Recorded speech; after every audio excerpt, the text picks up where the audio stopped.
ኢነ ሪዝቀከ በይነል ካፊ ወኑን። ውድ ምእመናን ሁላችን ደካሞች ነን፣ ፈላጊዎች ነን፣ ከጃዮች ነን።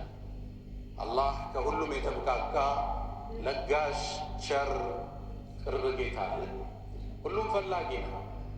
መሪውም ተመሪውም፣ ደሃውም ሀብታሙም፣ ጤነኛውም በሽተኛው፣ ተማሪውም መምህሩ፣ ሁሉም ወደ አላህ የሚያቀርበው ሀጃ አለው።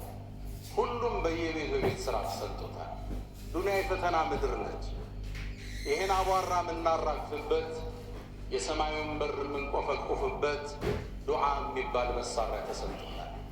የቁሉ አሐዱ ሰለፍ አዱዓ ስላሑል ሙእሚን፣ ዱዓ የሙእሚኖች መሳሪያ። የንፈዑ ሚማ ነዘል፣ የወረደን በላ ለመመለስ ይጠቅማል። ወመን ለም የንዝል፣ ያልወረደውንም ለመመለስ ዱዓ ይጠቅማል።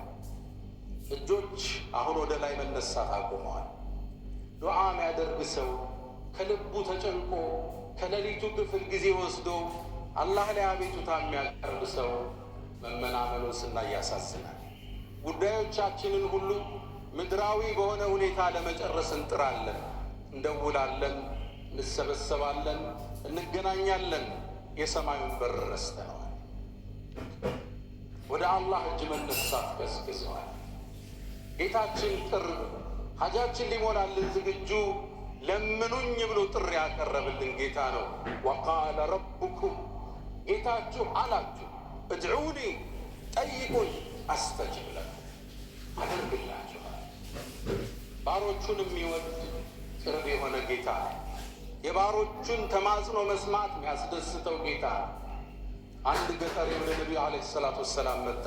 ፈቃለ ያ ረሱለላህ ረቡና በዒዱን ፈኑናዲህ አም ቀሪቡን ፈኑናጂህ አለ። የእኛ ጌታ አላህ ሩቅ ነው ጩኸን እንጣራው ወይስ ቅርብ ነው እንመሳጠረው አላቸው። አላሁ አክበር አላሁ አክበር። መልሱ ከሰባቱ ሰማይ በላይ ጠለቀ። ወኢዛ ሰአለከ ዒባዲ ዐኒ፣ ስለ እኔ ቅርበት ባሮቼ ከጠየቁ ፈኢኒ ቀሪብ፣ ቅርብ ነኝ ይባል። ኡጂብ፣ እቀበላለሁ። ዳዕወተ ዳዕ፣ የተጣሪን ጥሪ።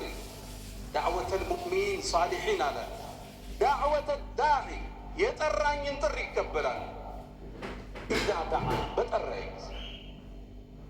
ከእኛ የሚጠበቀው መጥራት ብቻ ነው። አቤት ሚል ጌታ አለ። ነቢዩ ዓለይሂ ሰላቱ ወሰላም ከአሁን በፊት ጥያቄ ሲጠየቁ እዛው ነው መልስ የሚሰጡት። የስአሉነከ አን ሸህሪ ልሐራሚ ቂታሊን ፊህ ቁል፣ መልስ ስጣቸው። ስለ ጨረቃ ይጠይቁሃል፣ መልስ ስጣቸው። ወየስአሉነከ አን ልመሒድ፣ ስለ ወር አበባ ይጠይቁሃል፣ ቁል፣ በላቸው። መልስ በላቸው ነው የሚባል፣ እዛው ይሰጣቸው ነው። ስለ ዱዓ ከአላህ ጋር ስላለ ግንኙነት ሲነሳ አላህ ራሱ ገባ፣ ነቢዩን አላስገባ።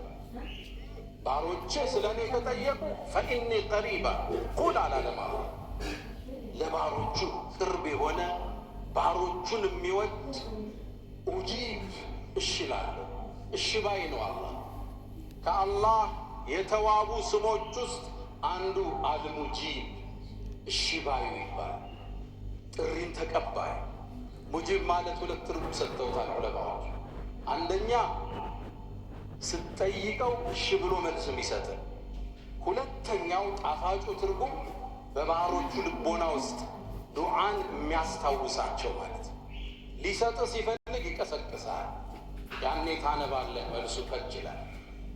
እዛ ነው ሰይድና ዑመር ምን ይላሉ? እኒ ላ አሕሚዱ